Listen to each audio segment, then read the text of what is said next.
This is the Besotted Pride of West London podcast, and we're coming to you pretty much on the eve of the big West London derby. And these are the days where our spines are tingling, our nerves are jangling. Get quite nervous, actually, when we play Fulham. Or we used to back in the day. Do we still get as nervous and excited when we play Fulham? That is the big question.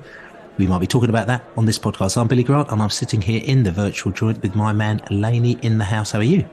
I'm good, mate. Yes, I'm really looking forward to the game on Saturday. Yeah, now the pressure's off us. Now we're safe. It's taken on a different sort of magnitude. The game, I think, it's one we can enjoy, and I think it's going to be a big West London shindig on Saturday. Yeah, I'm looking forward to it, mate. Yeah, it's a bit of a funny one, actually, because we're playing Fulham, and over the years, Fulham versus Brentford has always had some sort of kind of meaning to it, you know, and I say particularly in the Championship because it always could affect something or the other. I'm probably going to talk about that later with Sammy from Fulhamish. But, in the Premier League now, we're safe. Fulham are safe. So there's an argument to say that this game is kind of just, one for, basically one for the sort of kind of the pride, really, more than anything else, isn't it? Yeah, no, that's enough, to be honest with you. Playing for West London pride, if nothing else, if there's no promotions or playoff places or relegation to kind of be concerning us, needing to get one over them is kind of just enough, really. The local bragging rights is a nice trophy in itself. So, yeah, I think I think their fans will come to our place if they stay for the whole game. Then they should see a classic. Listen, they've got a very good excuse for not staying for the whole game, and we shall hear that a little bit later on this podcast. But anyway, like I said to you, we've got plenty to talk about in this podcast. We've got, what are we going to talk about? We're going to talk about the USA. I think we're going to talk about it in a little bit. We're going to talk about the spending cap and the Premier League as well. We're going to go about that Everton game that we played at the weekend as well, which didn't quite go to plan. And also, we're looking forward to Fulham. We've got Sammy from Fulhamish talking about Fulham. We've got obviously JB giving us facts and funks. We've got B's breakdown with this statistical breakdown. We've got no fans today because, to be honest with you, the Everton game, it didn't quite go to plan. So we thought, tell you something, we're safe anyway, so we'll just won't talk about it. So no one spoke about it. We should move on. But anyway, Laney, just coming back to something that's just hit the news in the past 24 hours. It's quite interesting because, of course, myself and yourself went over to America in the summer series.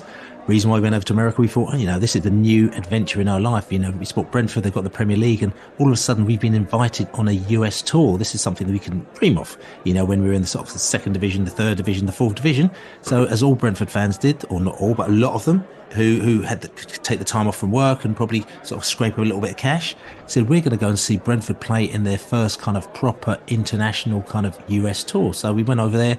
We had a bit of a laugh. We met a lot of very nice American fans. We had a right good laugh. They had a good laugh, and it was good. There's some things that we loved about it. There's some things that we didn't particularly like about it. Not hatred, but there's teething problems with having something like that, a game in America. And even though we did enjoy it, it didn't really feel like a game of football because they didn't quite organise the kind of fans and the rivalry and the singing and the sections and there's ticket price issues, and there's a lot of things that that could have been better, but didn't really matter because it was one of those things where it was just pre-season friendly and it was just one-off. However, it's been said that the NBC sports chief will continue to push for Premier League games to be played in the USA amid the boom in popularity that saw a record 2.6 million viewers watch Man City versus Arsenal last month. So basically, they're pushing for a Premier League match to be played in the States. Now, that takes on a whole new picture, doesn't it, Laney? Yeah, it does. It's something that I hope I never see, to be honest with you. I think they're two completely different different scenarios. Going to America to have a pre-season friendly tournament, to get fit and ready for the season proper is one thing, and giving American fans kind of a real life taste of watching the elite football on their patch. Us going there and putting on a bit of an exhibition, then that's one thing. And see, we've seen how many American fans kind of like attach themselves to our club, and that's just like a small amount compared to other clubs. I publish books for lots of different football clubs, and I've done several on Arsenal, and I know how many thousands of fans that that get together in New York, for example, on a game day. So it's huge over there, but it's huge in my opinion because it's not American, and it's not there. It's giving it to the Americans, even one game. I think is a concession too much. I'm not sure why they want it. To be honest, I mean, I do know why they want it. It's an incredible product, but I don't know why they want it there. They've got their own. They've got their own league, and the fact that ours is better is because it's not American, in my opinion, and it's a European product in the Champions League, and it's a very English product in the Premier League, and it has to stay that way. I know there's been experiments with them sending the NFL teams over to Germany and into playing matches at Wembley back in the day, and playing at the new Tottenham Stadium, etc. That's ongoing, but that's them trying to grow their game. It's to say it's one step too far for me. I'm not sure about you, Bill. Yeah. Okay. I mean, interesting. I mean, last week we talked about. Remember, we talked about the quizzes, and we asked if you were any good at quizzes, Laney, because we had Brentford got a person who made the final of Mastermind. Actually, yes. I'm saying so. I'm going to give you a little quiz, right? What percentage of US football fans have a favourite Premier League football team? Do you think? What percentage? Of all American fans? All American football people. So people who are into football in America, what percentage of them actually have a favourite Premier League football team rather than just watch the football itself? 74%.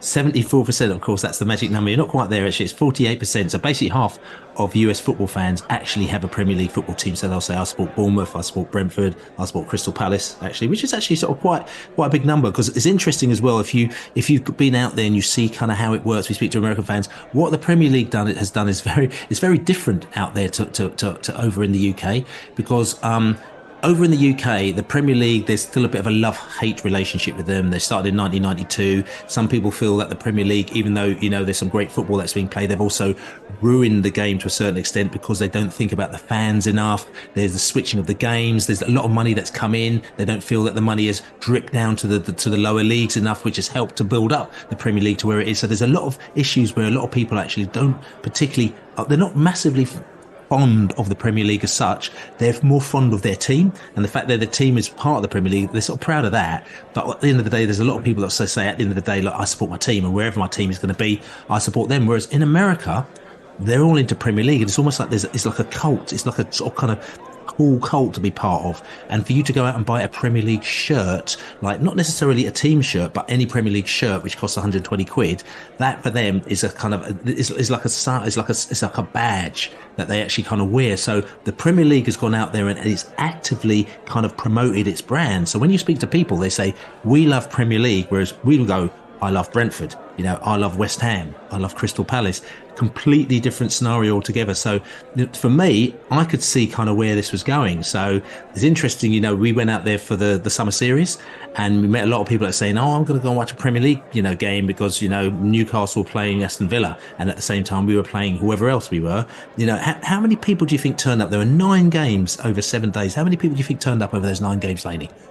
It's probably like 300,000 or 400,000. I mean, there was lots. 265,000 fans, right, over those 9 games in 7 days. So I think there's about an average of 60,000 fans per game, right? Which to me is actually sort of quite a lot. So you could probably see why they're actually pushing for it. And also the difference is the American fans don't seem to mind paying 200 250 quid for a ticket to watch a Premier League match. Whereas if that happened over there, there'll be riots. Like, what I'm saying? Yes, we're going to talk later about Fulham and their swimming pool and the prices they're charging in certain areas. But behind the goal, prices are kind of pretty constricted as to what fans expect to pay and what they should be paying. And I think the football clubs they live with that to a certain extent, but they would probably like the opportunity to go elsewhere where maybe those rules have relaxed a little bit, and they can go over to America and they can almost like do what they want. I've seen a lot of people say, man, this is great, man. I've just paid $250, $300, $400 for a ticket. And I'm just like, you're joking. That could never happen in the UK. No, I mean, I just don't understand. I can understand the real. There are options that would be kind of more realistic. You could get like an Anglo-American tournament where their teams play our teams in a very limited capacity for a trophy. So they're more than friendlies, but they're kind of less than actually taking a fixture, a Premier League fixture, to their backyard. I think that's more of a natural fit. That I'd certainly the kind of like they should look into perhaps doing that, but not even as a stepping stone. I think we need to ring fence the game, and we have to make sure that they don't ever get a fixture, because it's not anti them. It's just protecting what's then it becomes a slippery slope. Then they have one of their teams shoehorned into our fixtures, and then they have there's someone in the Champions League, and it's just this global integration is not possible. I don't think I can see why the huge viewing figures and the money, the huge kind of like broadcast rights deals are kind of being part of this, and I know some of the clubs will be looking at that and thinking, wouldn't mind getting our hands on that extra money, but I just can't see it. I can't see it being attractive, to be honest with you. English fans won't want to go there really. So it's just a non-starter for me, and we all know that the revenue, the match day revenue, although it's not insignificant, the actual money that we all get, the clubs get, is from the broadcasting rights. The match day revenue is a very small part of the overall cake, and I don't see if they could shoehorn 70,000, 80,000 people into a stadium for a one-off game. It's just like it's a bit whatever money, to be honest with me. So it's not the money that's generated by the game, by people going to the match, that is of any significance in the bigger picture. I don't think so. I'm not sure why they really want it. That's right. And the NBC deals. $450 million per season is what NBC are paying, where I think that was about 5 times the amount that they were paying than the previous deal that they actually they set up with them. So it's quite interesting. But listen, a lot of points that you've actually mentioned there as well, Laney. And like I said to you, we talk about this quite a lot about Matthew Ben talked quite a lot about the fact that the TV money is far greater than the money that you get through the turnstiles. And so his argument, I mean, a lot of people sort of say, well, we've had a few season ticket rises recently, so is that necessarily the case? But his argument is that you can build a 30 or 40,000 stadium, and fill it up with Man United fans. What's the point? Because you lose the experience, and that's kind of part of the reason why we actually build a smaller stadium in our own home, rather than going down the road to Hayes or down to Woking and building a bigger stadium, because we could have built a 40,000 person stadium, and everyone that comes over from America and Europe and everywhere could have come out. But as you listen again, a little bit later when we speak to Sammy, he hates the fact that Fulham literally can't fill their stadium every week, and they just ask anybody and everybody to try and come there. So there's a little bit of a balance up. I'm gonna just throw a little bit of a devil's advocate question to you, Laney, because part of the reason also why we thought it was all right over there, but the fan experience wasn't the same as it is over here. They didn't organise the fans into groups where you could be behind the goal, where you could be making the noise. Fans were disparate all over the place. But if it was organised where they said, actually, we also believe the fan experience is really important. The UK fan experience is very important. And what we need to do is that, if we move the game to America, none of the UK fans are here. So what we're going to do is we're going to allow Brentford, you've got 10,000 season ticket holders. We're going to give all those 10,000 season ticket holders a flight to come to America, and also a free ticket to the match, so that you can come there in your droves and you can experience and have really good fun and just recreate Brentford in America for that match, okay? And the away fans, whoever they are, they'll get 3,000 tickets because that's what, they normally get. We'll get the 3,000 tickets and they can come over and we'll give them their flights and their accommodation as well. And then, no, not their accommodation because, it's only 100 quid, and their tickets as well. So we pay for their flights and their tickets and they can come over so they can create their noise as well. And then we'll sell the rest to the Americans, you know what I'm saying? What do you think about that as an idea? Would you say, that's quite interesting? It's a brilliant idea. Do you fancy setting up a travel consultancy company, Bill? It's not possible, is it? The Allard said it'll be 60 flights, 60 chartered flights to do that, actually, just to take over 10,000 fans for a start. But possible, but no, it's just not. It's not going to happen in anyone's lifetime, is it? But I'm just saying, but if they found a pot of money, well, no. I still say no. Okay. It's just I don't want to see our game played, not even one game, competitive game, over on foreign soil. It's we have to protect what's very special about our game. It's got enough problems. It's got enough things that are kind of we're not quite happy with. We need to iron some of them out before we actually start pouring even more problems on top of it. And it's a slippery slope. Once that happens, and then you're basically handing over. You're basically saying your own fans aren't. Your domestic match day fans. We'll outsource it to the highest bidder, and I just think that will be possibly a death nail in the old coffin of the game. So no thanks. In ye old coffin. It's an interesting as well. The American fans that we've seen who've commented on this, a lot of them actually says, "I love American, British soccer. We love English football.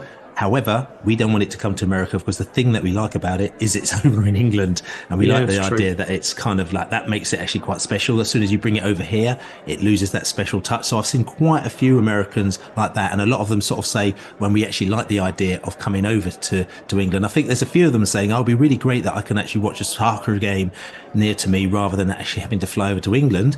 But I think this is the whole thing where you get the scenario where it's between people that watch football and sports on TV and people that go to games often. I think that people that don't necessarily go to games often and maybe go to 1 or 2 games, you'll be happy to have it down the road because at the end of the day, you don't go week in and week out. So you're watching it on the TV anyway. Whereas I think that people that actually go to football, for them, it's a whole different experience and it's a whole different thing. And I think also online, you'll probably see different conversations with different people, and the people that don't actually go, those are like the people that when the ticket prices go up and it's 60 or 70 quid for a ticket, they'll go, "Oh, what's the big deal?" It's good quality, it's a good product. So, what are you moaning about? And you sort of think, that's the person that doesn't go every week, because if he went every week and took his couple of kids and his wife, right, he won't be saying that, or she won't be saying that. You know what I'm saying? So there's lots of things within this, but it's an interesting conversation to have. And talk about interesting conversations to have, and talk about spending lots of money, like loads of flights going out to America. The spending cap sometimes is required, isn't it, Laney? And they've announced a spending cap in the Premier League. This is interesting off the back of, we're not going to talk about them again, but Nottingham Forest.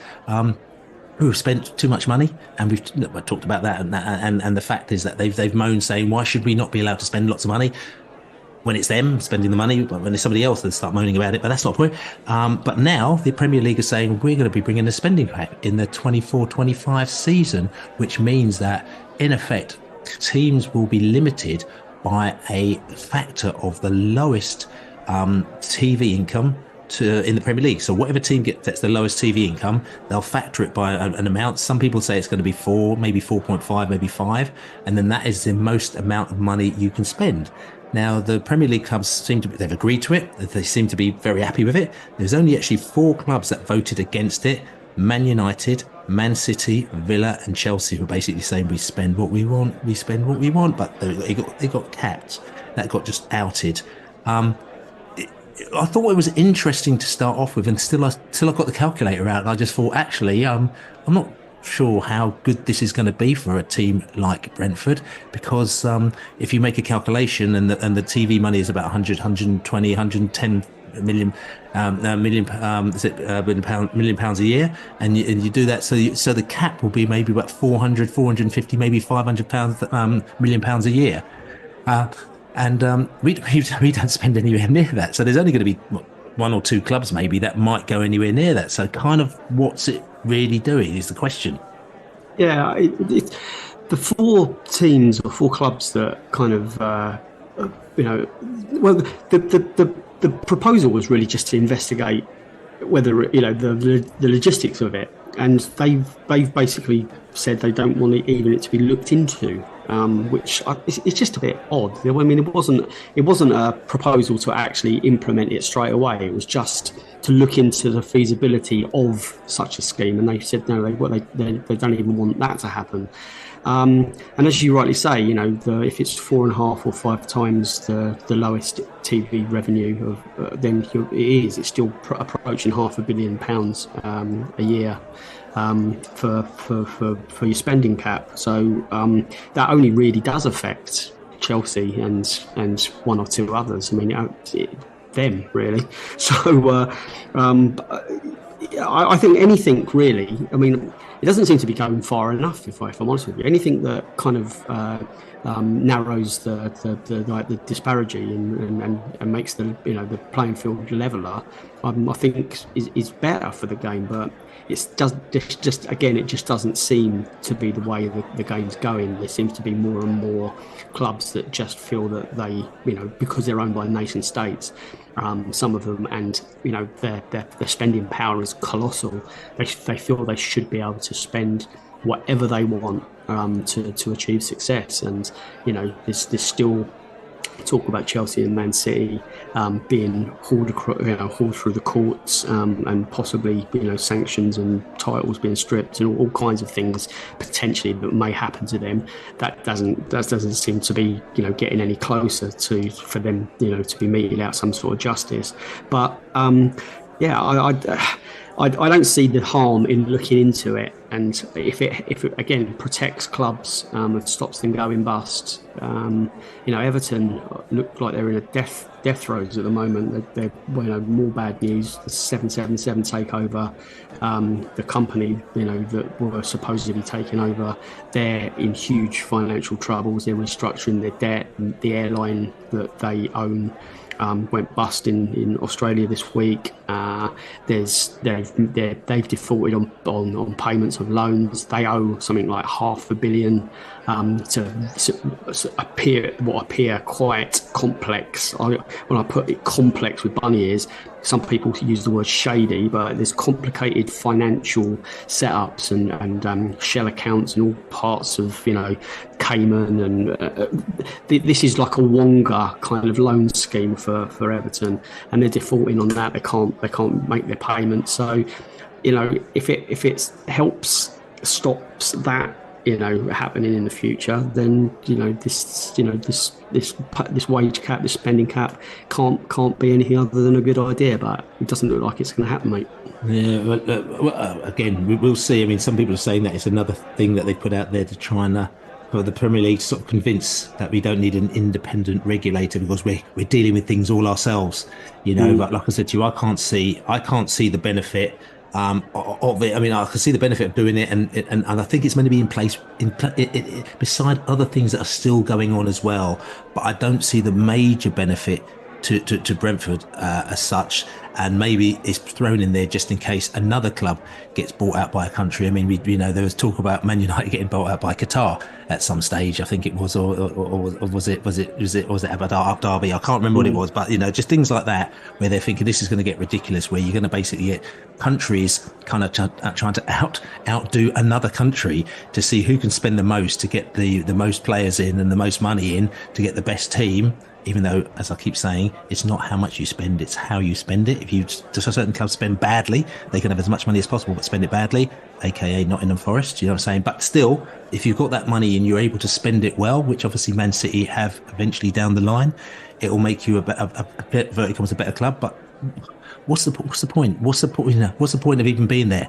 And it comes back to our whole conversation of kind of like, and even probably Nottingham Forest conversation and Everton's conversation, the big six versus the other 14. What's the point of us being here? They're getting bigger, we're getting smaller. I do understand that conversation. That conversation, though, takes place out of the cheating scenarios. Stop cheating. let's get rid of that one. Then we can talk about us versus them, because that's a different scenario altogether. But don't cheat and then turn around and use it as an excuse for your cheating, because that's not right. Anyway, I said I was not going to go down the cheating rabbit hole. Can't help it. But anyway, spending Premier League spending cap. Again, a lot of the Americans that are listening probably thinking, I'm really confused about that. Even though, to be fair, you've got some sort of strange system in America where you've got all sorts of caps, and a lot of the spending is actually controlled by the MLS and everything like that, which people say that's quite weird, because you've almost got quite a socialist system in, one of the most capitalist countries in the world. And there's also an argument, some people will say, well, if it's my money, I should be able to spend what I want, because this is the way that our society runs as such. So there's lots of kind of little arguments here and there as to why and how you should and shouldn't be doing things.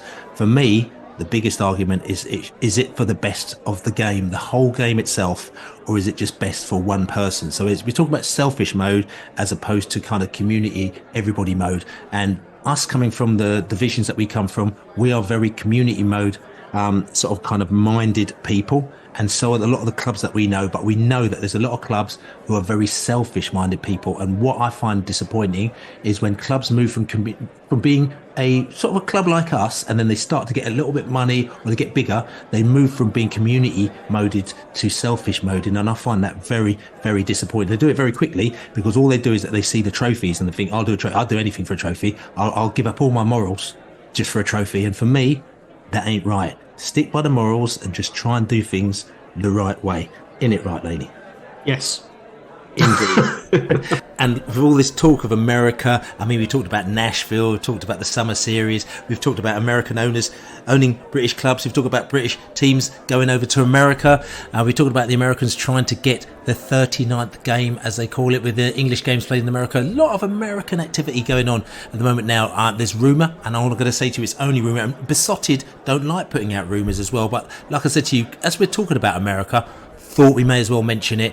The talk again of a consortium, this time an American consortium, sniffing around Brentford, has been flying around the place. So we're going to have to go and do our due diligence to find out whether or not this is true or not, but we might throw it into the pot while we're at it. So anyway, listen, I'm getting off my soapbox now, because I'm going to talk about Thiago, because every Thiago track, he's a rapper.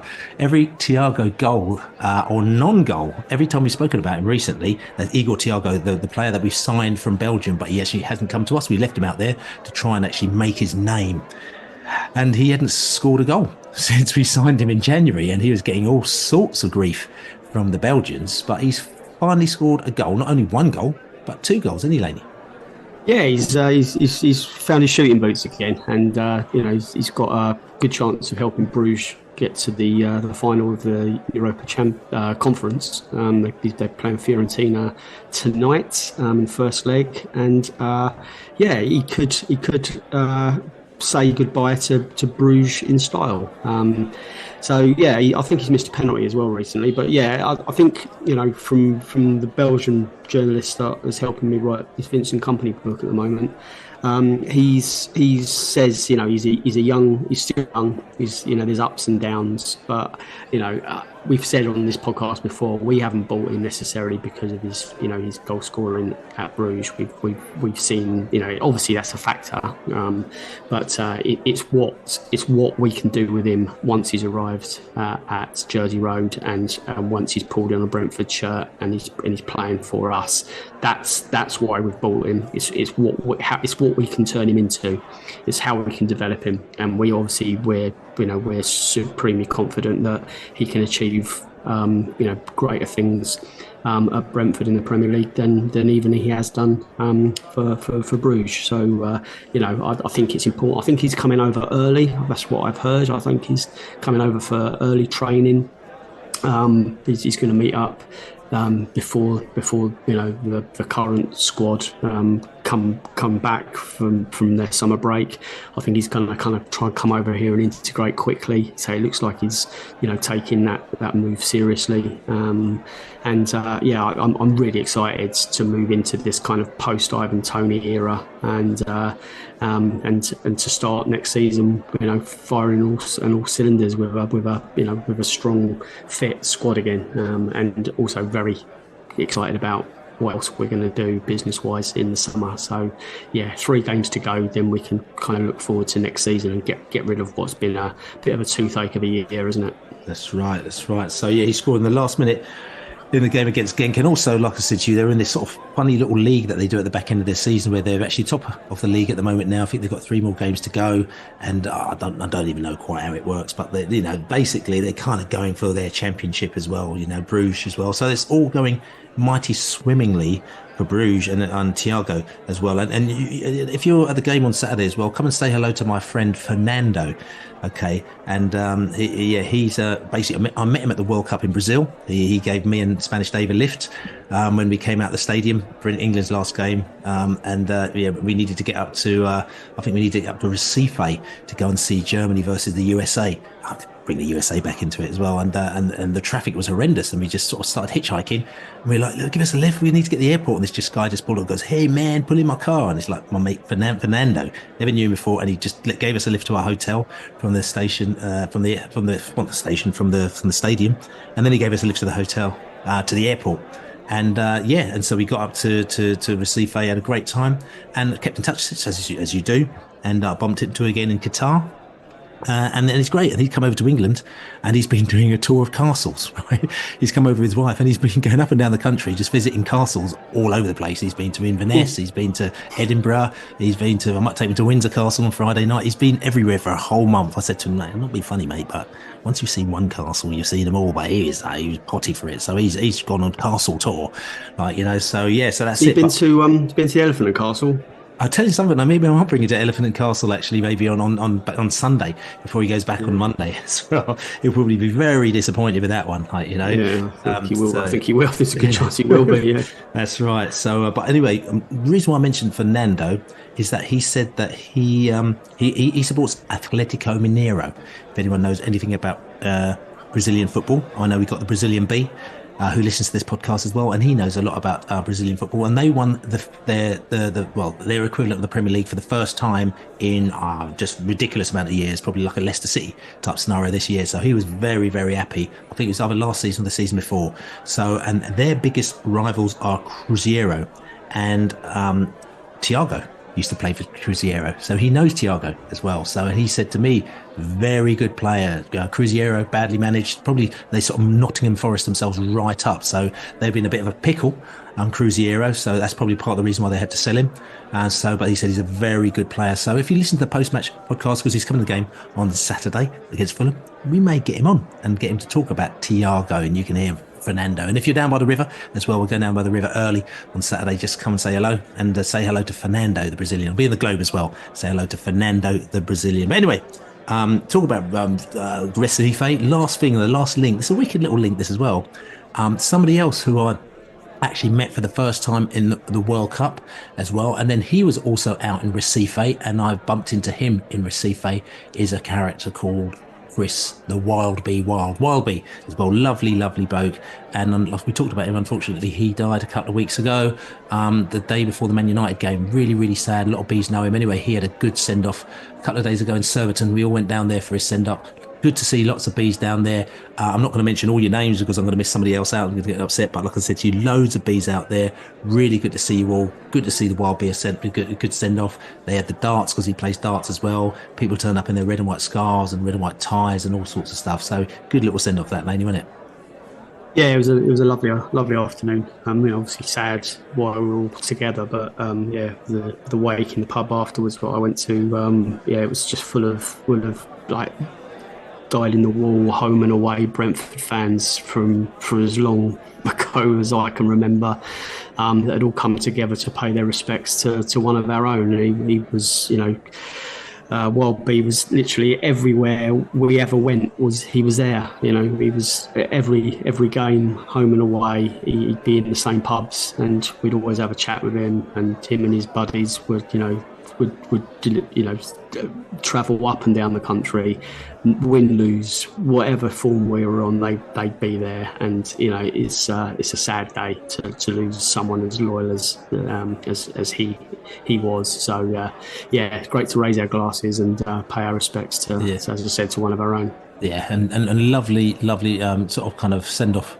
Both his sons gave him as well. There's a bit of Hey Jude as well. Somebody written a poem as well. And there's one thing I didn't know, because the fact is that he goes home and away to pretty much every single game. The fact that he's also visited 100 countries around the world, I'm thinking, how's he got the time? But yeah, he does. That's just what he does. He just travels. He's a travelling bee. So if he's not travelling for Brentford, he's travelling around the world. But 100 countries, you've got to tip his hat to him as well, which is all good. So anyway, big up to you, Wild B. And like I said, you had a good day. And obviously, they're going to do the business against Fulham for you on Saturday. Anyway, we've talked enough about nonsense. We're going to have to go and talk about that game on Saturday against Everton. We're going to go away, have a little drink, come back. Everton away. And it was like after the Lord Mayor's show. And it was just, Everton had a Lord Mayor's show, the sort of post-Liverpool Lord Mayor's show. And we had the post-Luton Lord Mayor's show. And it's almost a case of which Lord Mayor's show would have a bigger effect on their team the following Saturday. And it seems that, our Luton Lord Mayor's show is sort of kind of trying to scoring 5 goals, and sort of having that massive release of pressure just took it all out of us. I sort of kind of mentioned that last week, not saying I'm sort of kind of crystal ball man, but I just kind of know what it's like where you put so much in to try and get so much out. And we kind of did with that Luton game. You can imagine, you could just see them. It was just such a relief to try and pick yourself up again for the Everton game. I think it was going to be quite tough, and they did find it tough, as we saw on the pitch as well. You can argue that Everton had a big match. They played Liverpool in the midweek, and that was a big game for them. They'd already got their win against Forest, so they were in a good position anyway. But they needed a win, and they got that massive win from Liverpool, and they had arguably a few days less rest than we did. But there's an argument to also say that they were probably still buzzing after that game. And there's also another thing. It's the Dyche effect. I can't remember exactly what the figure is now. Somebody else might be able to remember. I used to remember what that figure was, because I actually quoted it to Dyche when I saw him in a pub in Nottingham earlier this season after we played Nottingham Forest, because he lives right beside Forest Ground, and we were in the pub together, had a chat to him, lovely bloke, and I said to him, do you realise how many times you've beaten us? And he went, I've got no idea. And I said, at the time, I said, you've beaten us 7 times and we've only won once, something like that. It was something like that, or maybe 6 times and you've won once. And he went, I had no idea it was that much. I said, mate, you just die wherever you go. Burnley, Everton, you just Dyche us, and you've just got the better over us, and fair play to you. And he tipped his hat to me and said, thank you very much. Not many people give us credit, but you have done, because we are fair football fans. And he Dyched us yet again, didn't he, Laney? Yeah, he did. I mean, I thought it was an okay game, if I'm honest with you. I mean, I thought it was a 0-0 match. We weren't awful. We weren't decent. The 3 up top didn't really work with Wissa, Tony, and Mbumo. We shoehorned Wissa into that team, really. He hadn't done anything wrong to get drops, so you can see why Thomas has played him out on the left, but KLP was doing all right out there. It was just a setup that didn't quite work. I thought we looked quality. I think we were the ones playing the football. I didn't come away from that thinking, what the hell have I just watched? It wasn't that kind of game. There's some Brentford fans that did think that, and they're entitled to have their opinion, but I didn't think it was an awful performance. I think it had dipped a little bit on what we'd seen the previous weeks, but the opposition was a little bit better, and it was a harder fixture. It was always going to be a tricky one up at Goodison, and I thought we were okay. I thought Jensen was excellent.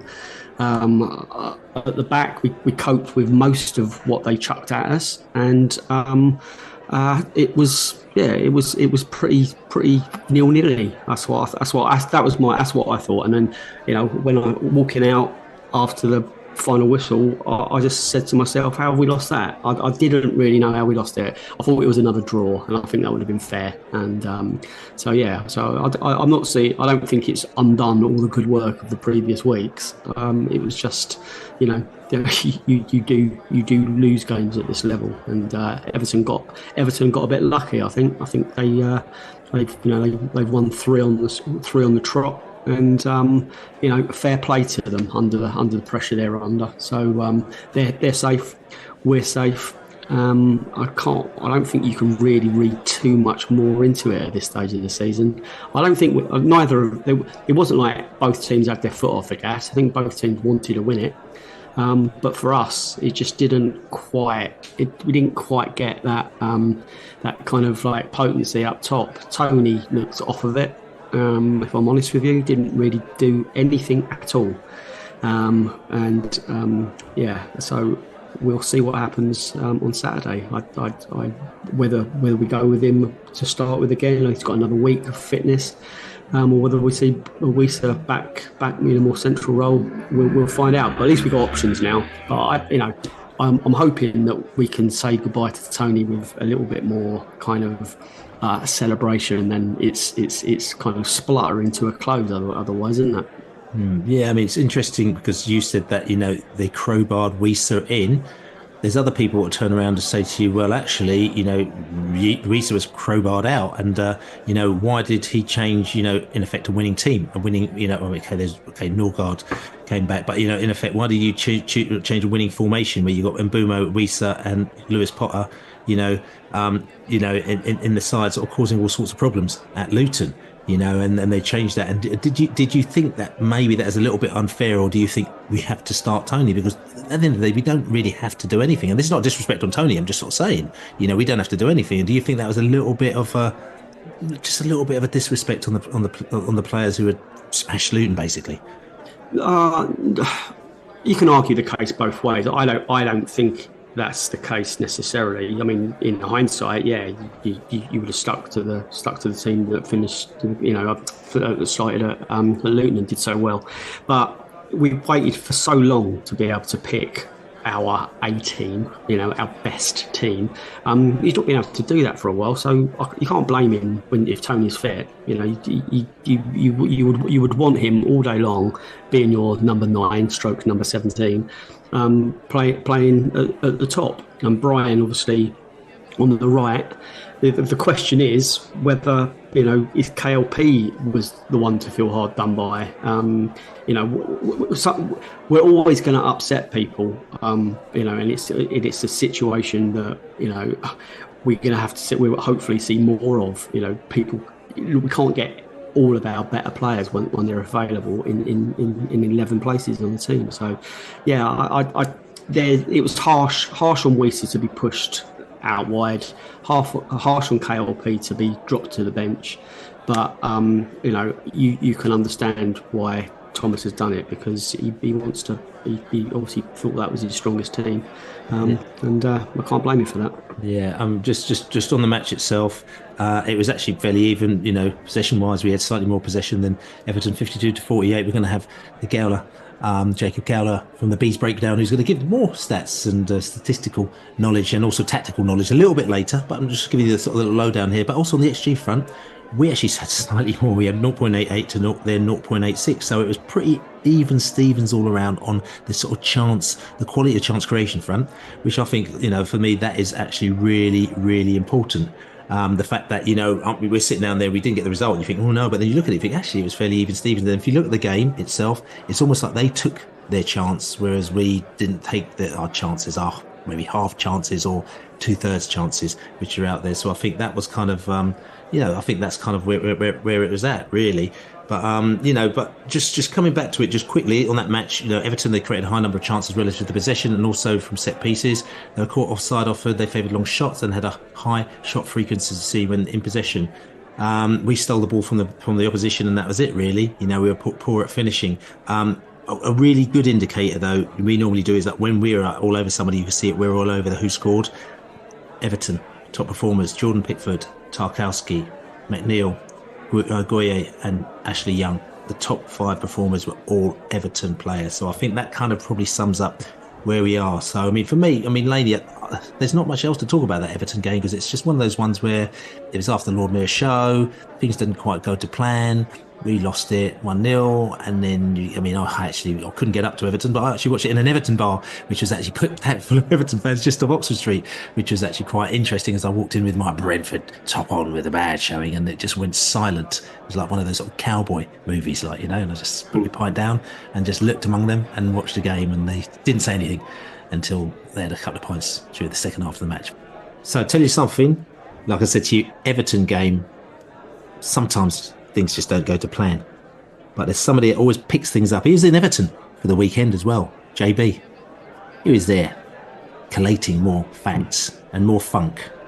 He's going to give us exactly what he collated when he was up north. JB with his facts and his funk. Are you ready for this? I told you it was coming. Woo! JB, and he's ready to stock it to you one time. Get it! Hello, Jonathan Birchall back again.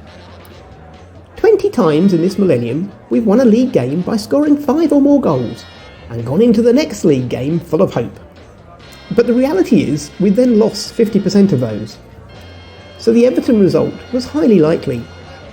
In fact, we've only won 6 and drawn 4 of those next games. Thomas opted for a front three of Tony and Boomer and Wissa. Between the three of them, they have scored more than half of our goals in our time in the Premier League, 81 of the 158. But of the 111 games we've played so far, Saturday was only the 17th time they've been in the starting 11 together. In those games, they've managed just 12 goals between them, and only once have 2 of them scored in the same game. Just as in our trip to Everton last March, Saturday's game ended in a 1-0 defeat. An elusive equaliser was unlikely, as in our 11 recorded games there, we've never had a draw. They duly completed the double over us for only the second time. The other was in 1952-53. Currently, they're the only side outside of the top 3 in the Premier League table to have done the double over us this season. It was mentioned on last week's podcast that the current Bees United newsletter shows the latest retro shirt in claret and blue stripes. In its early years, the club had a number of different kit designs and combination of colours, although salmon was never one of them, before settling on red and white stripes in 1925. But had we played Fulham exactly a century ago, it would have been a battle of 2 teams in white shirts, as that was also our kit choice during our first 5 years as a Football League club. Nothing else to say really, is there, Laney? No, not really. Although, the 3 standout players that, for Everton that you said, the 3 of them defenders. So, it shows you that we gave them a lot to be concerned about. But, we said going into the game that they were actually, quite a sound defensive unit. They had as many clean sheets as some of the teams at the top. So we couldn't have been surprised. Tarkowski for all the reasons we dislike him at times. You can't be blinkered enough to say he's not a cracking defender. So they did a job on us. So I've given you stats, I've given you facts, but the Gowler, he knows all what went down at Everton, and also he's going to look forward to our match against Fulham with the tactical and statistical lowdown of Brentford against Everton and against Fulham. Hey, this is Jacob Gallo with Bees Breakdown. So for that Everton review, I thought that Thomas Frank introduced some tactical wrinkles in the first half that initially looked promising and led to a few good chances, but kind of disappeared in the second half. So Brentford used a staggered midfield when building out of the back, and they even used a double pivot with Janelt and Norgard, with Jensen just drifting ahead of them. And the Bees also tried to take advantage of Everton in transitional moments and not allow them to set up in their mid-block. Occasionally, the Bees opted to send in long balls in behind, and that just had limited success. Brentford's press also didn't have much success with how often Pickford was launching those long passes. He attempted 39 long passes, and although he only connected on 20% of them, Everton often won the second ball to essentially bypass Brentford's press. And Brentford did hold more possession and barely won the XG battle, but they still only created 0.88 XG. And the difference in the match just came off an Everton corner that Brentford failed to clear, which is always a difficult sequence to defend with Brentford working to get back in their shape and push up their back line. But overall, it's just an uninspiring performance, especially after that Luton match. All right, so for that Fulham preview, they currently sit 13th in the table, which isn't too far off what the underlying numbers suggest. Last season, Fulham massively overperformed, but this season they've regressed back to the mean. One surprising stat I found is that Fulham have allowed the lowest post-shot expected goals per shot on target, which just means that they're doing a phenomenal job preventing high-quality chances. And then on the other end, they've completed the second most crosses into the box, and they're great at stretching teams with switches of play. They've completed the second most long passes, and they do this with a really good completion percentage at 55%. They also have a much more balanced attack this season rather than just relying on one player to score all of their goals. And Fulham lead the Premier League in interceptions, and their left back, Anthony Robinson, actually leads the entire Premier League with 75 interceptions, while Paulinho leads the Premier League in tackles. So it's going to be interesting to see what Brentford's tactics are on how often they send it long, or do they consistently try to play out of the back. The besotted global man of the match as well, done by the Tasmanian Bee, who's going to be at the Fulham game. Again, he's been there for a while, and he went away to Europe, and he's come back again. The Tasmanian Bee in the house, David, Tasmanian Bee Genford, as well. Jensen, number 1. Pinnock, number 2. Collins, number 3, is the 4th place to win 4 Man of the Match awards is Jensen, and breaks a 21-game streak of not being in the top 3. He hasn't been around for a while as well, which is all good. So, so that is it. But listen, we're going to go have a little drink. We're going to talk about that team who are our rivals called Fulham. Saturday, Fulham coming down. Bees up, Fulham down. I've sung that for a while, have we? Well, not for at least 6 months. A good chance to sing it hopefully on Saturday. So Fulham are coming down to New Griffin Park. First time since they came down last season, and then they disappeared rather early when we were beating them, and they were very unhappy, and then they all left, all of them. There's going to be an explanation about that a little bit later. But Fulham, always a good match, always a good laugh. Get down to the pubs early, get down to Brentford early. We need to kind of give our team a good send-off because this is the second to last home game of the season. The last home game is Newcastle. You know, Newcastle, Schmewcastle. It's all about this Fulham game as far as I'm concerned. Laney, we now need to turn it around. And I believe, like I said to you, is that they were using that Everton game to just to recoup. And so Peter Gillam can go inside there and tell all the Brentford players exactly why we need to be 100% on the ball for this Fulham game, because it is very important, even though there's nothing riding on it in it. I don't think there's any danger of us not being up for this at all. And I didn't see the Everton game as being an example of us not being up for a game. It was just pretty flat from both of us. So yeah, I'm really looking forward to the game. We'll want to do them again. It's a double. We smashed them at their place, and it's local bragging rights, and all the players are aware of it. And we'll be fired up, and we'll be starting early ourselves, and we'll be in the ground nice and early and getting behind the team. And it's a game that every Brentford fan, when the fixtures come out, they look for when you've got Fulham, I would say, before when you've got Man City, or before we find out where you've got Arsenal or Tottenham or Liverpool or any of those.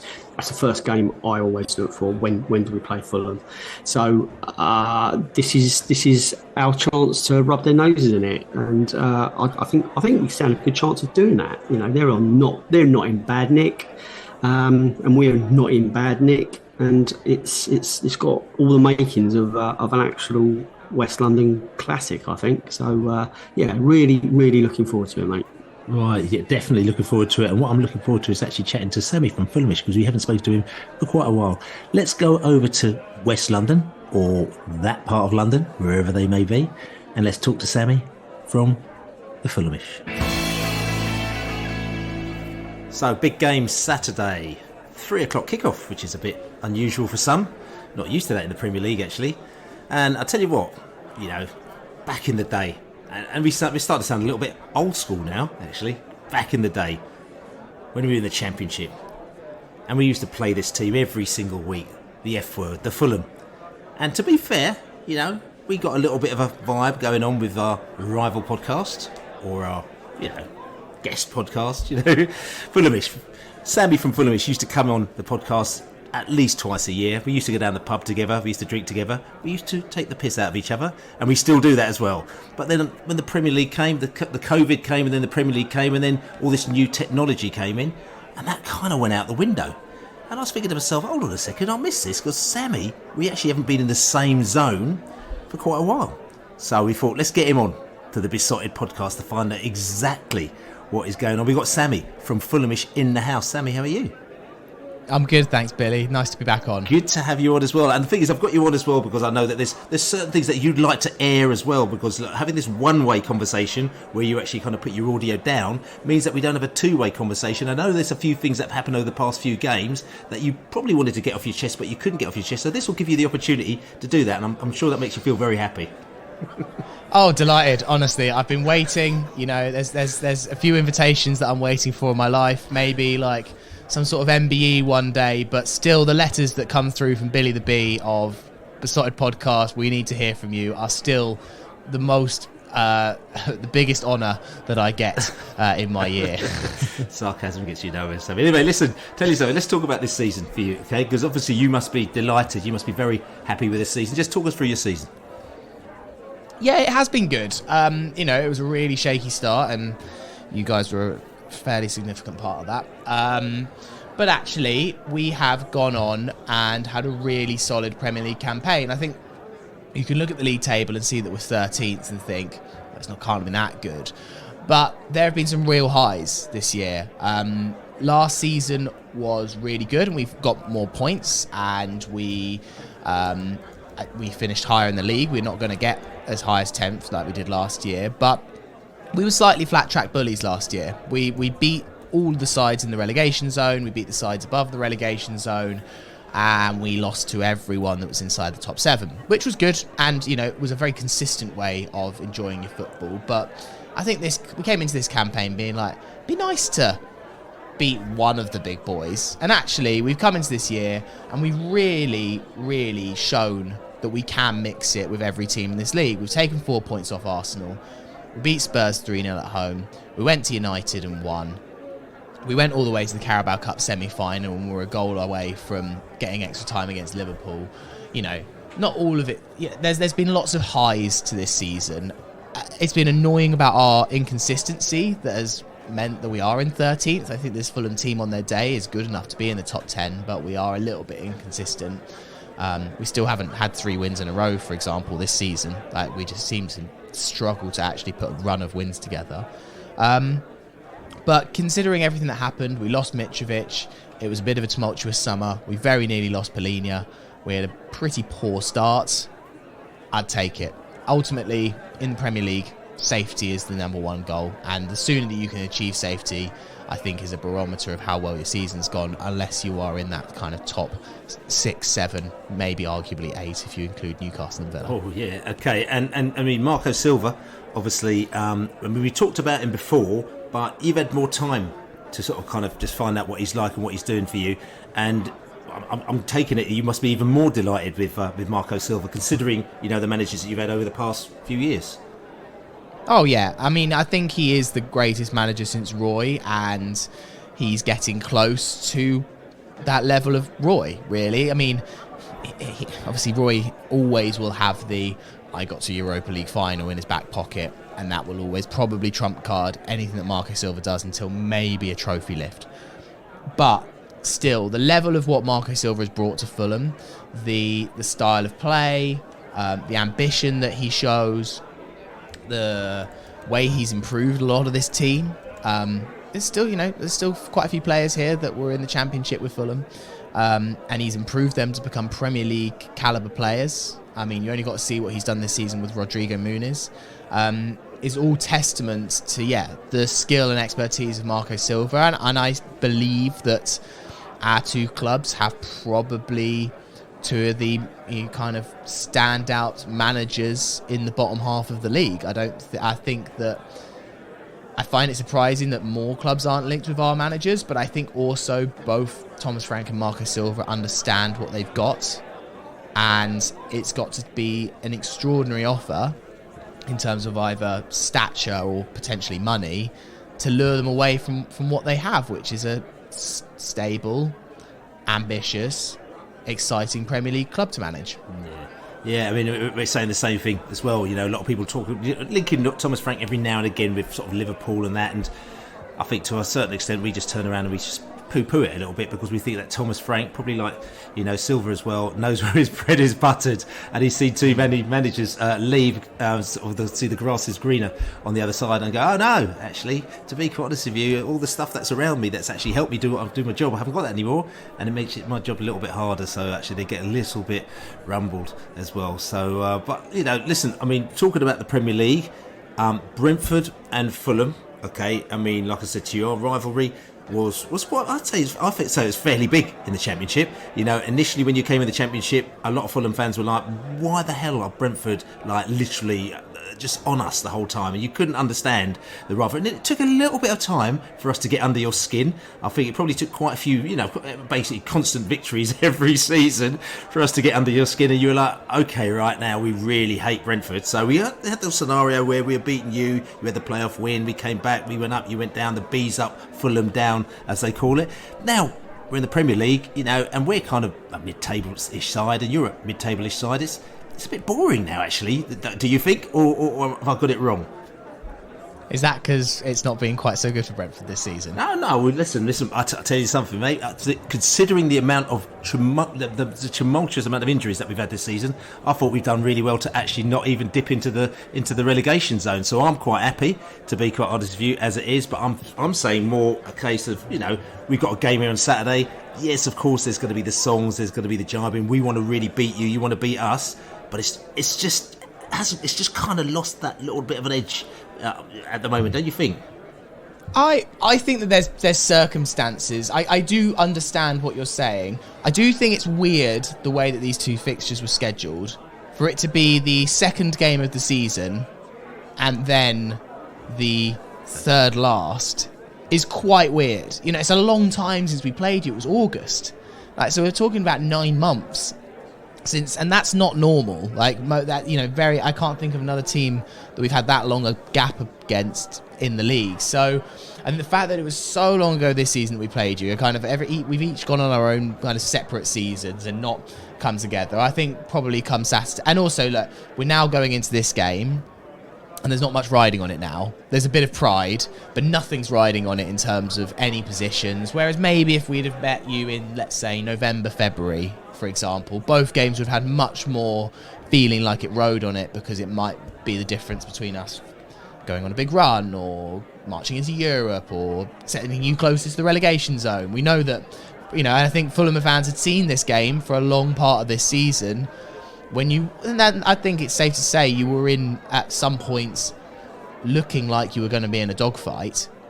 And I think Fulham fans were looking at this like, right, we might send Brentford down. Now we know that cannot happen. It's taken the edge off the game slightly, and those championship games always had meaning to them. Even if it was those first few seasons where you were unbelievable and we were crap, and then obviously later in those championship tussles, we were always kind of somehow vying for the playoffs or promotion. There was an awful lot on the games, and so it's a bit funny to go into this game where actually nothing's riding on it. And I think for Fulham, though, the only thing that really is riding on it is what happened in August, which was such a horrible day. You have to remember, we sold Mitrovic on that day as well. It couldn't get worse. That Saturday was one of the most rancid Fulham days I remembered in the last few years. So I think a lot of Fulham fans would just love to win it. Not because we might finish 12th, or because you might not finish above us in the table. Nothing to do with that. Just pure good old-fashioned, we'd like to get one over you, because that was really annoying. That was really hurtful when that happened in August, and you absolutely loved it, and rightly so, because You won 3-0 at the Cottage. Yeah, and just to remind people, yes, we won 3-0 at the Cottage as well, if people remember, because it was so long ago. And you're not moving into conspiracy theory land just like the Forest fans now, are you? By saying that the Football League or the Premier League is corrupt by actually making our game so far apart, so that sort of Ivan Toney, him, the second game of the season, will actually kind of be hot off the blocks, but then we're going to go into a bit of a gap, but they're going to make sure that Fulham don't play us in that period, because the conspiracy theorists are saying that actually we put the game so far apart so that we're going to be okay by the time we play. You're not in Forest zone yet, are you? No conspiracies here. I remember when the fixture list came out, being disappointed that Brentford was the first home game. I think it was the first home game. It was so long ago. Scared. I think, yeah.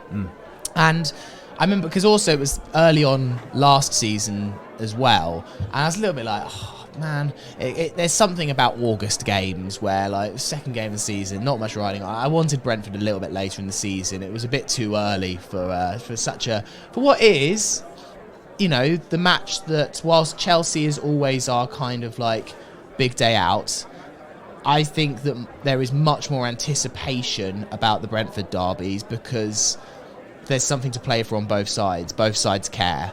And so there's no doubting now that, while Fulham fans will argue over who's the bigger rival, is it Brentford, is it QPR?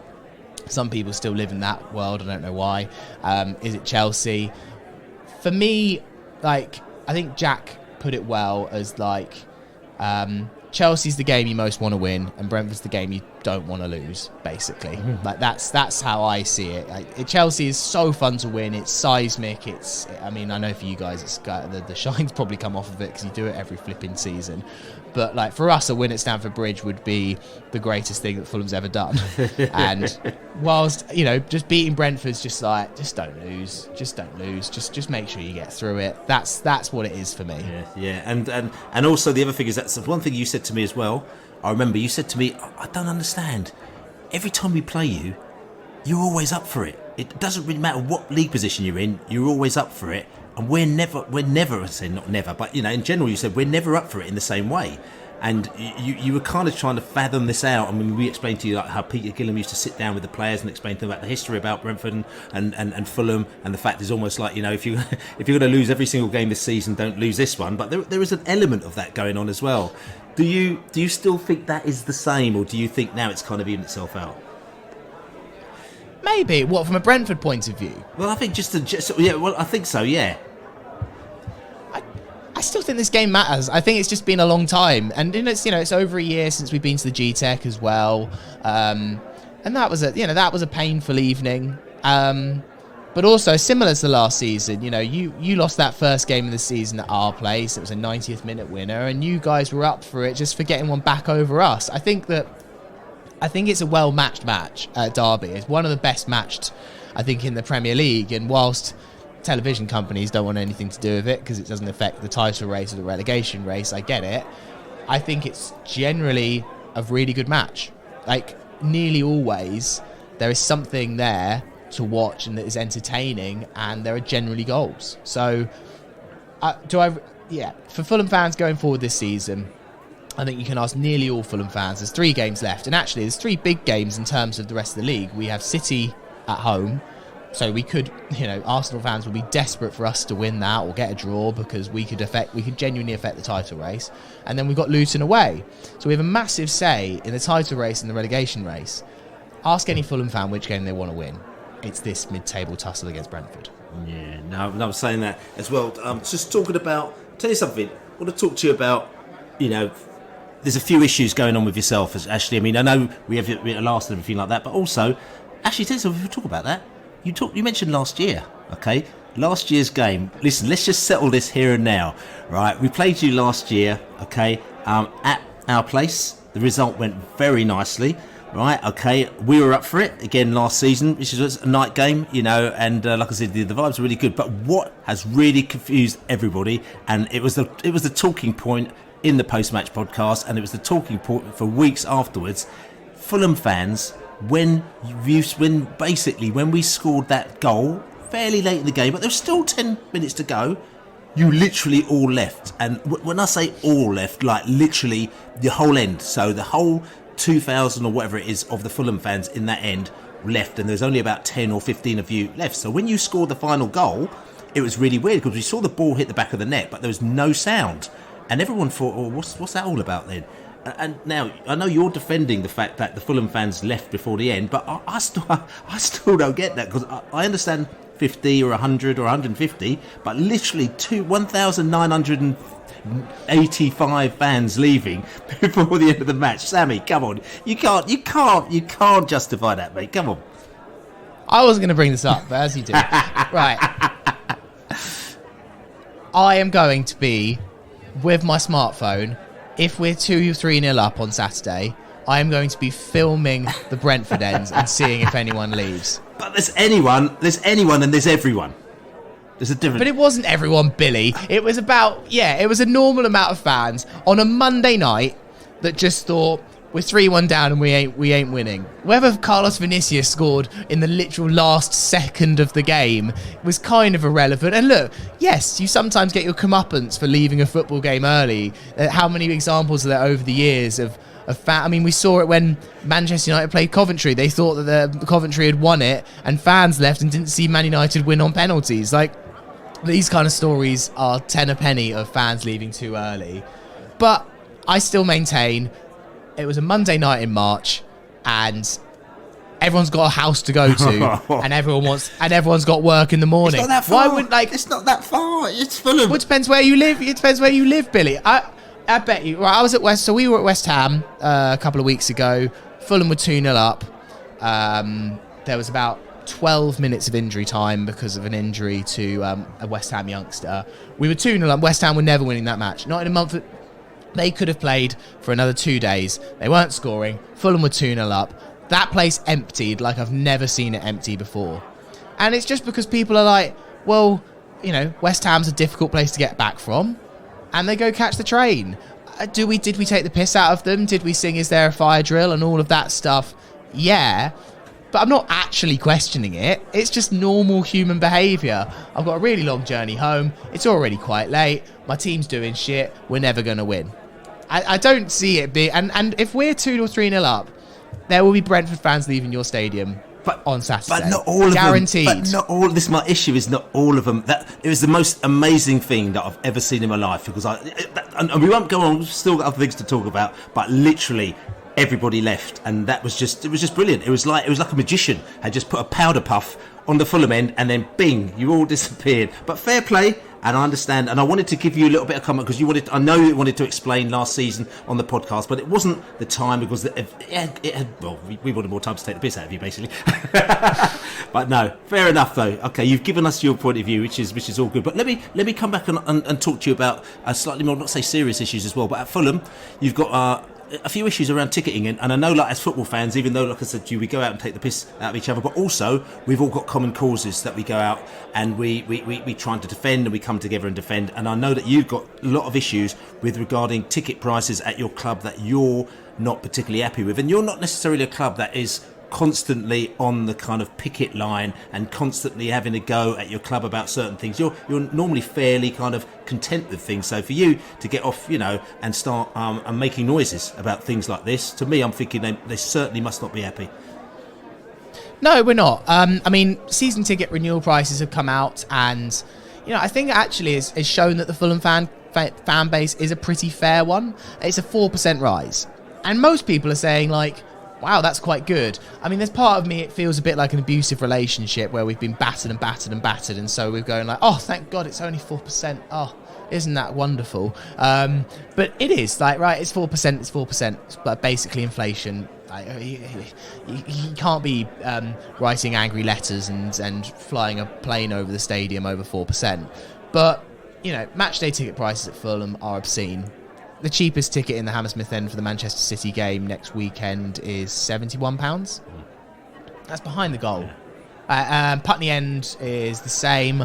If you want to sit in the new Riverside stand, which isn't even finished, there's kind of unplastered plasterboard and chipboard everywhere.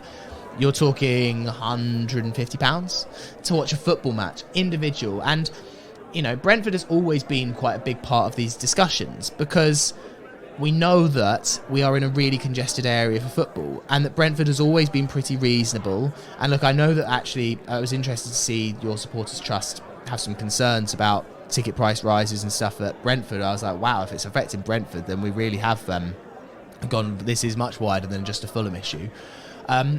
But I mean, it's just, I don't think it's right. I think what Fulham is doing is shooting itself in the foot.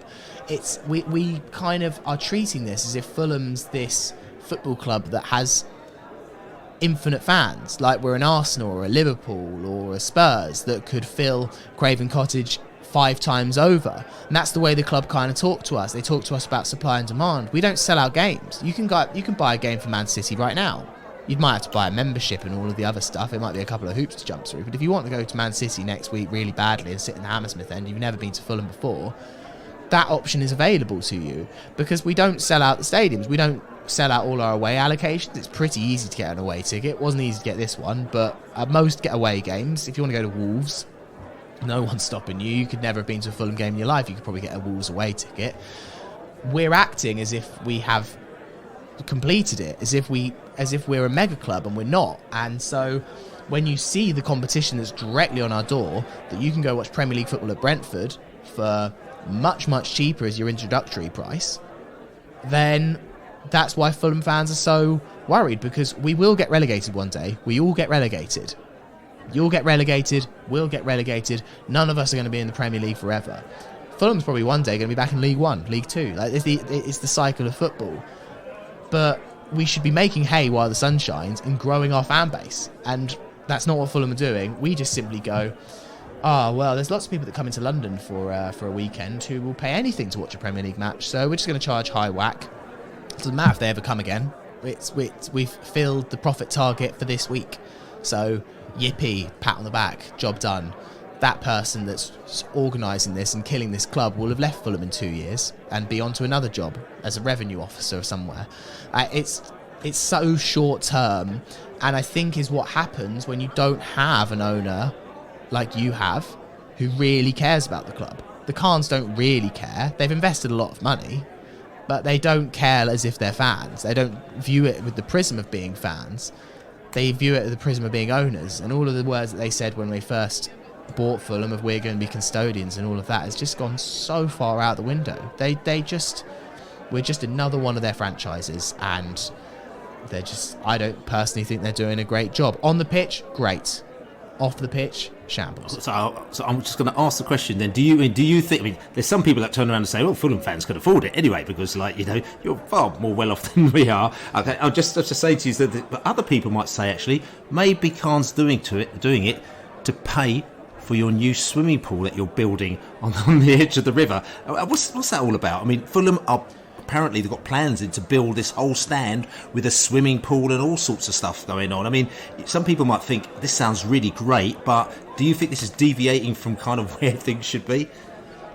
I don't personally care that much about the swimming pool. I think mostly it's smart, right? We've got an unbelievable location, a world-beating location. We're on the River Thames. The boat race goes past our stadium. Like, we are in one of the most fabulously wealthy areas of London. And they've got plans to make a stand that can raise revenue throughout the year. There's going to be a hotel and there's going to be a health club, and that's what the swimming pool's part of. I think everyone's saying that you're going to be able to go for a swim on match days is quite... It just happens to be that they've got a plot of land in London, and they're thinking of, on the front end is a football stadium, on the back end is some kind of health club and hotel and restaurants and all of that stuff. So, that's what they're doing. I think that's smart. If they did that and subsidise and kept tickets affordable and still wanted to grow the fan base of the club by having that 5 matches a season, you could get a ticket for under 40 quid, and it was accessible to new fans, and that they had kept season ticket prices reasonable, I'd be like, well, do whatever you want. I don't care. If someone wants to pay £10,000 a match because they want to, I don't know, be sat next to Zoltan Giro and go for a half-time swim, let them. I don't care what someone rich does with their money. It's not my problem. But use that to subsidise your existing fan base and not try and price gouge them too. That's what I think Fulham fans have been so angry about. The Riverside's great. It's not for us. We'll sit in the Hammersmith, the Johnny Haynes, the Putney Ends. and the Riverside is for corporates coming on a day to London. If they were able to do that divide, I think we'd all be happy. But at the moment, because it's not open and stuff, it feels like they are putting their revenue targets on the rest of the fan base to kind of fill up the gap, because this stand has taken so long. It's still not ready, and it won't be ready at the start of next season. If you're playing us before December next year, that stand will still be half empty. It started in 2018. Wow. So, and just interesting, I mean, just talk about that. We just briefly talk about this as well, because we were trying to meet for the American tour, the summer series, as it was. Fulham played Brentford in the summer series, and then we were out there for 3 games. Out there, I was in Atlanta as well, and Washington. Didn't quite get to Philly, where you were as well, so we didn't quite meet up. But you were out there, and you saw what was going on in America. And obviously you've got American owners as well. Does kind of what you see out there and what's going on with you a little bit kind of think, a second, it's kind of smelling a little bit of kind of what's happening in the States, because there's a few things out there. The ticket prices are much more expensive out there. Very, very sort of middle class sport, where people don't seem to care about paying 200 or 250 quid for a ticket as well. And just various other things. I was just wondering whether or not you thought that there, and obviously there, there's talk of them actually, because I said to people when he came back, you can see they're 100% gunning to try and get a Premier League match out in the States. Because I was in Nashville a few weeks ago. I went out there for a bit of a laugh for the weekend, a bit of a holiday in effect, and I went to a Premier League event with big screens and 15,000 fans in a square just watching games and live TV broadcasts, and I thought, this is a right laugh, but this is obviously going somewhere. Now, do you think that what's going on is kind of trying to put it down an avenue of, hold on a second, we're going to get ourselves out to the States maybe for a game or so, because that's what's being touted at the moment? Yeah, maybe. I actually don't think Fulham are smart enough to actually be the ones that are going to be at the forefront of it. Fulham should be one of the biggest clubs in America. When you actually look at what Wrexham have done, and I know they've got Hollywood's power, but still, we had such a leap on the rest of the country's football clubs. We were one of the first teams to have proper bands of American players. We had the first true great American superstar in Clint Dempsey at our club. We signed him. We also had Brian McBride, Bocanegra. We've had an American in the team for 20 years. We've still got America's best left back, and we've had Tim Ream, one of their kind of best centre-backs, who's played the last 2 World Cups. We've got American owners. We should be miles ahead. And Fulham has... That tour last year was our first American tour in 10 years. What are we doing? We have a good American fan base because of those factors, but we could have absolutely wiped the floor with everyone. Now we went out there last year, but other clubs are light years ahead of us in trying to build that American fan base. Fulham aren't smart off the pitch. We're very smart on the pitch, and Marco's done some great business and stuff, but off the pitch we are dumb. We're a really dumb football club. In so many ways, and that is just one of those. So yeah, maybe the Premier League will try and get a match out there, but Fulham aren't in the conversations, because we're too busy trying to work out how we can charge an extra £5 in the Hammersmith end without replacing the toilets. That's what Fulham are doing. On the points deductions, right, and the overspending and the cheating, right? Just quickly, where do you stand on that? There were rules and they broke them. I don't really understand how you can say, oh, well, Brennan Johnson, if we'd have sold him early, we'd have made less money, but we would have complied with the rules. Everyone knows the rules and everyone has to abide by them. And the other 18 clubs managed to, maybe you can take out Manchester City. And Leicester. Oh, well, yeah. But Fulham and Brentford managed to comply with these rules. It wasn't easy, and we probably had to make certain deals at certain times. We probably weren't able to sign certain players that we wanted because those rules were in place. Forest had an offer for Brennan Johnson to go to Atletico Madrid for less money than they wanted, but it would have fallen within the deadline. They chose not to take it. And Brentford as well, and the offer from us as well. Yeah, and obviously, of course, I forgot about Brentford being in for him. So, but do I think that the rules are great? No, I'm not 100% sure. I think that the PSR rules, the way they're set up, favour the big teams and favour the status quo. We have to find a way that ambitious clubs can raise their ceiling, whilst also the kind of overall aim of PSR, which is to protect against sides overspending against their means. So I see both sides, but and I kind of get the way that you could maybe say it's corruption that a team like Manchester City haven't been charged and a team like Forest have, or that it's corruption that these rules were set in place in the first place in order to prevent teams like Forest being able to be successful in the league. But to actually look at the rules and say that there's some sort of wrong judgment here, I'm like, well, no, the rules are there. You broke the rules, clearly. So I don't see how you can criticise that. But maybe the actual rules in the first place, I can see. But, it's become commonplace now, isn't it? For Everton fans were the ones that wanted to criticise Everton all so much. They hated their board and they thought that everything that Everton did was awful. And as soon as there was a points deduction, the new enemy suddenly wasn't the board, it was the Premier League. It was like the people running your club made these bad decisions. The people running your club are the people at fault for this happening, not necessarily the Premier League. They're the people that you should still be angry with. They're incompetent and they can't run a football club properly. So listen, back to the football as well, or back to on the pitch. Are you comfortable with the Fulham squad this season? What's good? What could be better? What's good? What could be better? I think obviously it took Fulham a while to work out what we were doing post Mitro. He was so talismanic, and you will have the same presumably if Ivan Toney goes this summer. You kind of learn a little bit how to cope, but it wasn't 100% comfortable. We were in that same boat without Mitrovic for a while. We thought Raul Jimenez maybe was the answer. He kind of came good, and then just out of nowhere, Rodrigo Muniz, we found him down the back of the sofa. No idea how this lad just suddenly started playing football. It's the weirdest thing I've ever seen on a football pitch.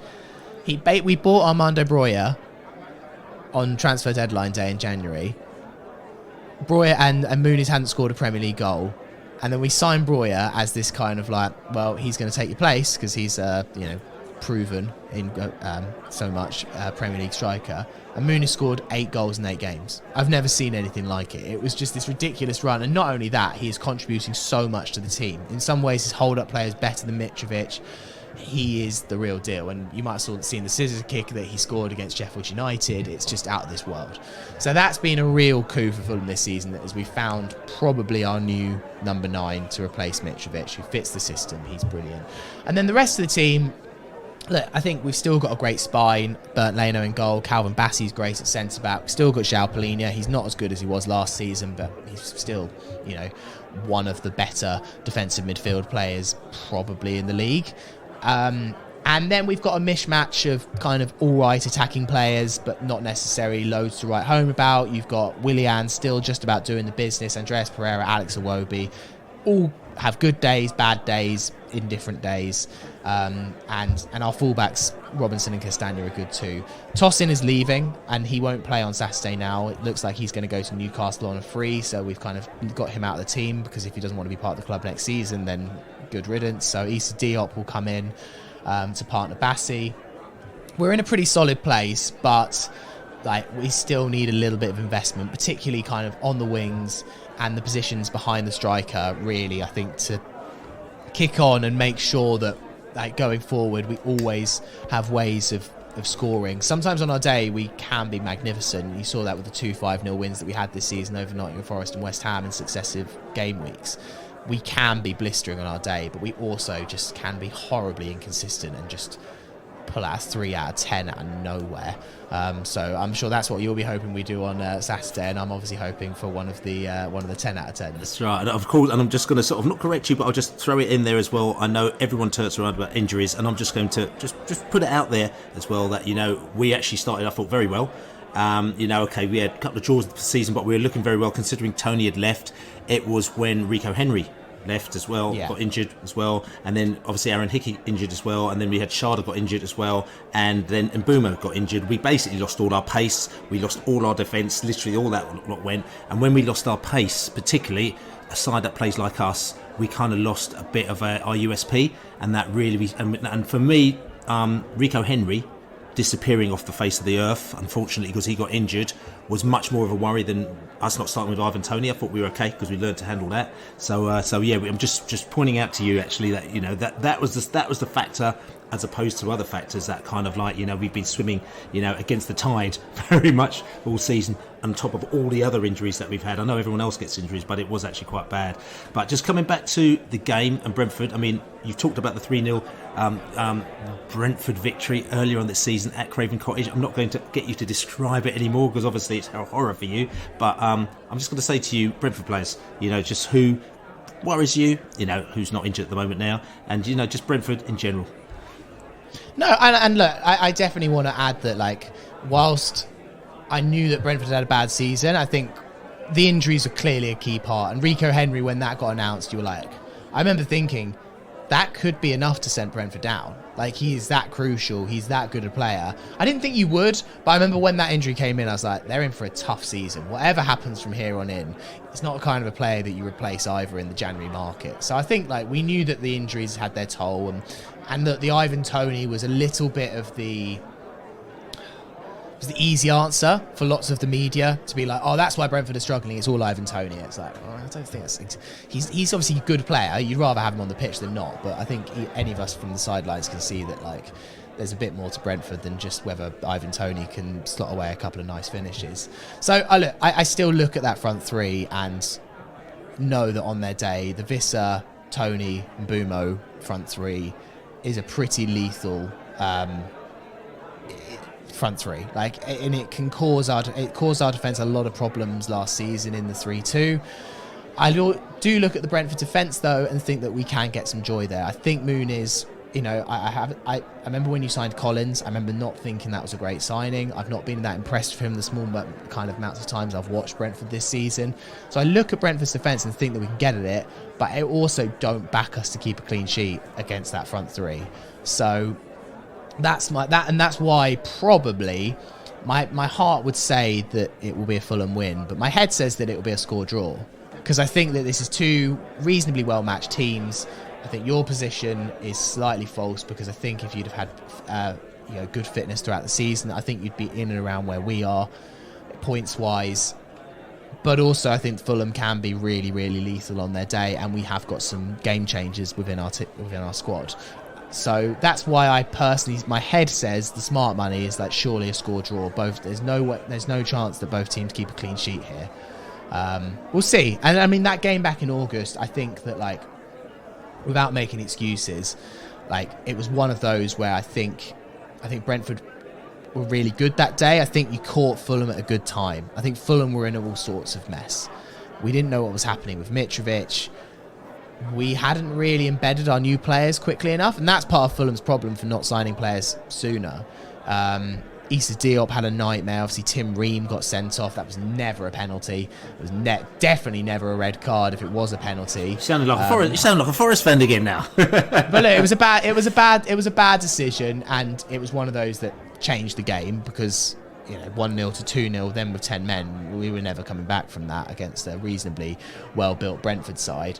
So I think that's why Fulham fans, it was not that we didn't deserve to lose, we did, but I think that also, if you replayed that match another 10 times, that outcome doesn't happen every time. I think we got the wrong side of a few moments in that game, and Fulham, I think, would like to prove that actually we are a really good football team, and I'd like us to go out there and right some wrongs from that game and actually prove that, no, actually, what happened in August isn't reflective of this, and that's still one of our worst defeats of the season.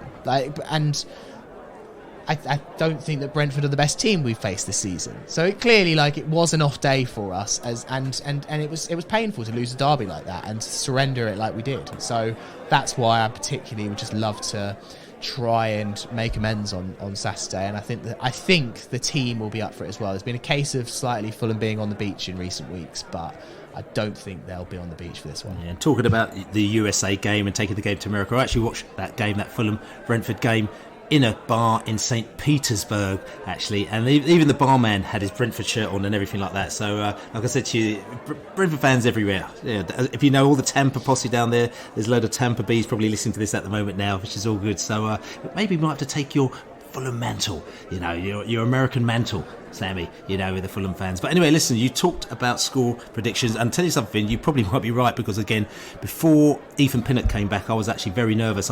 This was the match I'm most nervous about, because even though I say that it's a little bit boring compared to what it was like in the Championship, of course we still want to beat Fulham. And my thing was, first of all, I said that we were going to get relegated, and everyone knows on this podcast I've been saying it the same thing every single week from day dot. And it's not rose-tinted glasses. I just didn't believe it. We just needed to beat Sheffield United. But I was actually more nervous about the Fulham game than the Sheffield United game, which I believed that we were going to win because of our defence. But the fact that Ethan Pinnock came back against Luton, came back for me, was just like, it was just like he is one of the key players for us, and it does definitely change us. So defensively, we probably would have let in 2, 3, 4 goals, because that's kind of what we do, and we're like you. We score as well as we let in. But I think with Ethan Pinnock, he's shored things up a little bit at the back. I'm sure there'll be goals we let in as well, but I don't know if it's going to be as many as 6 all, which I thought it might have been, but I think it might be a little bit less than that. So I'm going to go over to you and see if you can give us a score prediction. I'll go with my head. No, I'm not going to go with my head. I'm going to go with my heart as my actual prediction. I'm going to say 2-1 to Fulham. I wouldn't be surprised, though, if that actually became a 2-2. I'm almost happy that we are facing not a fully fit Brentford, but a much more robust Brentford than just like, us going to the G. I mean, it still would be fun to go to the G-Tech and beat a second-string Brentford because you had all these injuries and stuff. Whenever we win would have been fun. But I want Fulham to go and prove that against Brentford's best team, as much as there's a few people missing, that Fulham can match them, because I do genuinely think this Fulham team's good enough with Pinnock, with Tony, with Mbeumo, with Visser, with Norgard, with all the the Rat Pack, that we can go there and still win this game, because I genuinely think Fulham have got the ability to do so. So I'm almost happy that it's going to be a kind of like best Fulham team and a pretty much the best Brentford team.